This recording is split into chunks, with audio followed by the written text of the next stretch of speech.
Assalamualaikum warahmatullahi wabarakatuh. Saudara-saudaraku para netizen dimanapun saat ini Anda berada, Alhamdulillah untuk kali ini saya ingin mencoba menyampaikan satu tuntunan Islam yang mungkin jarang kita dengar dari ustaz kita, yaitu tentang ilmu faraid atau hukum mewaris. Kenapa? Sebenarnya ilmu ini diakui memang agak rumit, sehingga pantas jika ada ulama mengatakan siapa yang menguasai ilmu faraid maka sama halnya telah menguasai seperdua ilmu agama. Jadi terserah, saya pun cuma menyampaikan ini karena adanya dibekali sedikit ilmu dari seorang ulama hukum melalui kajian takhasus, sehingga tidak perlu saya memberikan prediksi macam-macam kecuali apa yang tertulis dalam Al-Quran, serta tentu mengikuti penjelasan ulama dalam kitab-kitab muktabar. Katakanlah misalnya Sunan Ibnu Khatim, Ibnu Jarir, Ibnu Humaydi, Al-Baihaqi, dan lain-lain. Pemirsa dimanapun berada, mari kita mencoba telusuri satu ayat dalam Quran, yaitu surah Al-Baqarah ayat 67. A'udzu billahi minasyaitonir rajim. Yusikumullahu fi auladikum. Artinya Allah berwasiat kepada kamu, atau Allah menetapkan satu petunjuk menyangkut harta warisan terhadap anak-anakmu. Jadi muatannya jelas di sini menyangkut harta dan anak. Di sini dikatakan bahwa jika orang tua meninggalkan anak, maka aturannya mislu hazzil unsayai fa in kunna nisaan fauqasnataini, yaitu satu anak laki-laki sama bagiannya dengan dua anak perempuan. Ya. Selanjutnya, kalau orang tua meninggalkan anak perempuan lebih dari dua, falahunna sulusa ma taraka, maka masing-masing mendapat bagian 2/3 dari harta. Ya, jadi saya sampaikan pelan-pelan supaya tidak gagal paham. Kemudian wa in kanat wahidatan falahan nisfu. Namun jika orang tua meninggalkan satu anak perempuan, maka anak tersebut tidak boleh memiliki sepenuhnya dari harta itu. Kenapa? Wali abawaihi likulli wahidin minhuma sudusu mimma taraka. Nah, jika orang tua hanya meninggalkan satu anak perempuan, maka harta tersebut tidak boleh dimiliki keseluruhannya, hanya 50%. Selebihnya kembali kepada kedua orang tuanya, yaitu masing-masing mendapat 1/6 bagian. Fa in kana lahu waladun, kalau masih punya anak. Sekarang fa illam yakun lahu waladun, tetapi sebaliknya, jika orang tua ini tidak punya anak sama sekali, ya, maka wawarisahu abawahu, maka keseluruhan hartanya kembali kepada orang tua. Kemudian dibagi lagi fali ummihi sulusu, yaitu pembagian untuk ibunya hanya mendapat 1/3 bagian. Ya. Itu pun kalau si peninggal tidak memiliki saudara.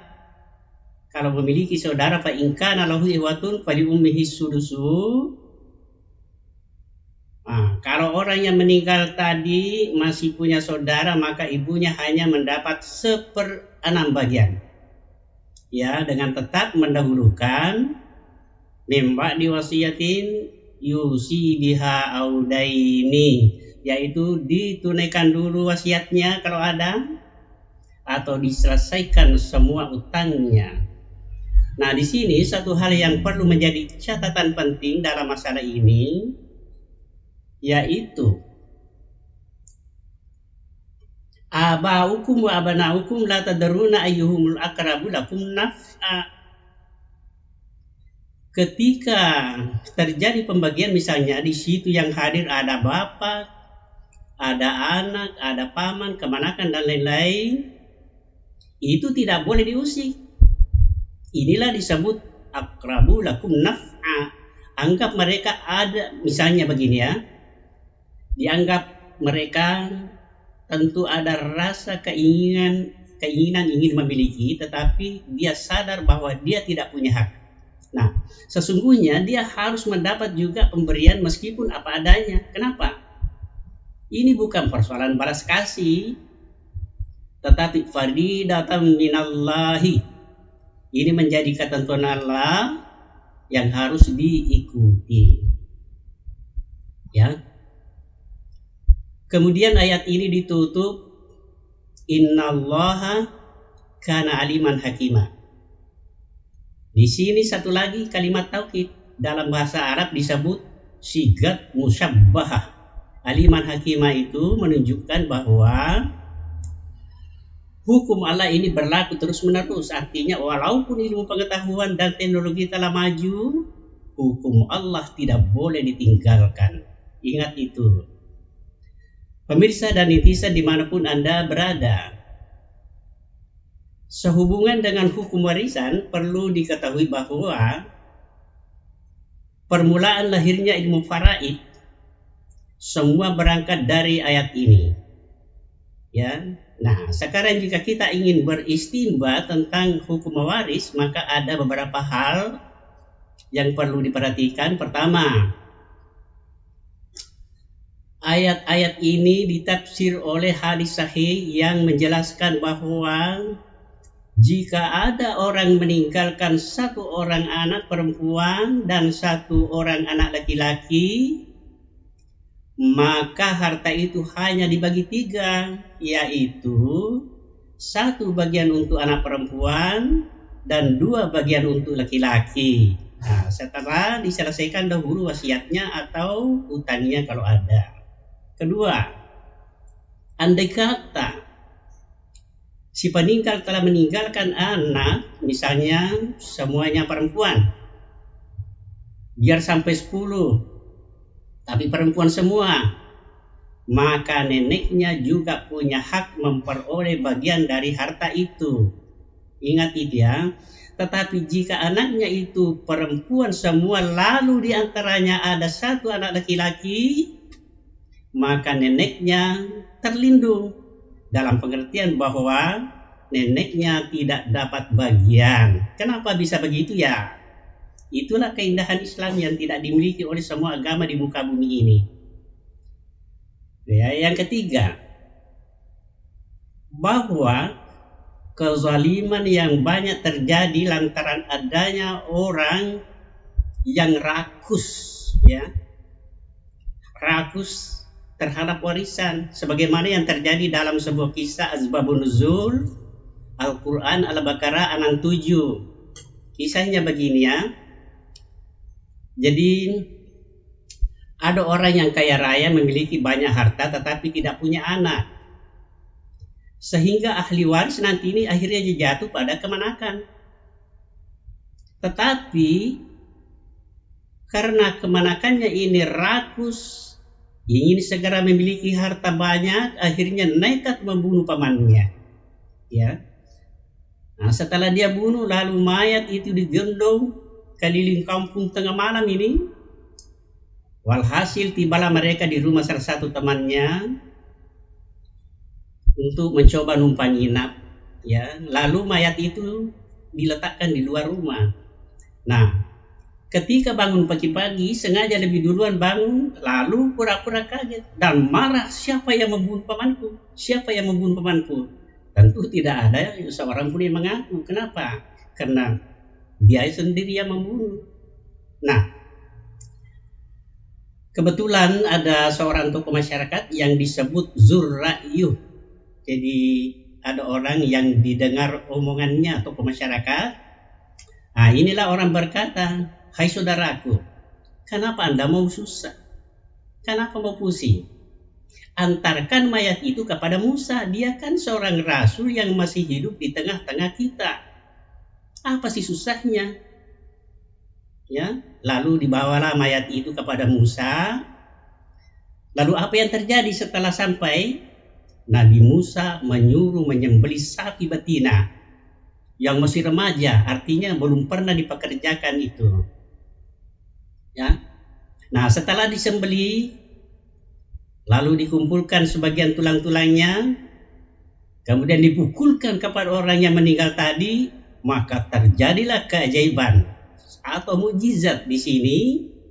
Orang mati berkata, yang membunuh saya adalah kemanakanku.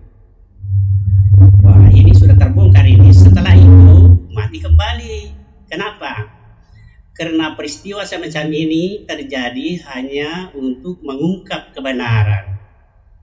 Tentu tidak mungkin lagi ngopi bareng di warung atau pergi rekreasi, itu tidak mungkin karena ini namanya mukjizat. Ya. Pemirsa dimanapun berada, husnul khatimah. Pertama, jika ada yang ingin samaratakan pembagian warisan kepada anak-anaknya, yaitu laki-laki dan perempuan sama, silakan. Sepanjang tidak menyalahi ketetapan dalam Al-Quran. Artinya harus ada persetujuan dan pemahaman tentang hukum warisan kepada masing-masing yang bersangkutan. Mana yang masuk dalam ranah warisan, mana yang menjadi pemberian. Itu harus jelas. Wallahu yuhibbul muhsinin. Yang kedua, jika terjadi pembunuhan lantaran ingin segera menguasai harta warisan misalnya, maka secara hukum dalam Islam gugurlah semua haknya untuk mendapatkan harta warisan tersebut. Jadi ini jangan coba-coba melakukan hal itu. Kenapa? Sudahlah celaka di dunia, celaka pula di akhirat, jazatnya menjerit selama-lamanya. Nauzubillah. Yang ketiga, ini sekedar tambahan bahwa mukjizat yang pernah diberikan Nabi Isa, yaitu mampu menghidupkan orang mati, ternyata Nabi Musa pun mampu melakukan hal seperti ini. Ya. Yang membedakan hanyalah Nabi Isa disembah oleh sebagian golongan manusia karena mukjizatnya, tetapi Nabi Musa tidak pernah disembah oleh orang lain. Nah, pemirsa dimanapun berada, demikian saya kira selesai dengan ringkas. Mungkin ada pemahaman yang berbeda, tidak apa-apa, itulah upaya kita, mohon maaf. Allahu a'lam bishawab. Jazakumullah khairan katsiran, nasrullahi wa fathun qarib. Assalamualaikum warahmatullahi wabarakatuh.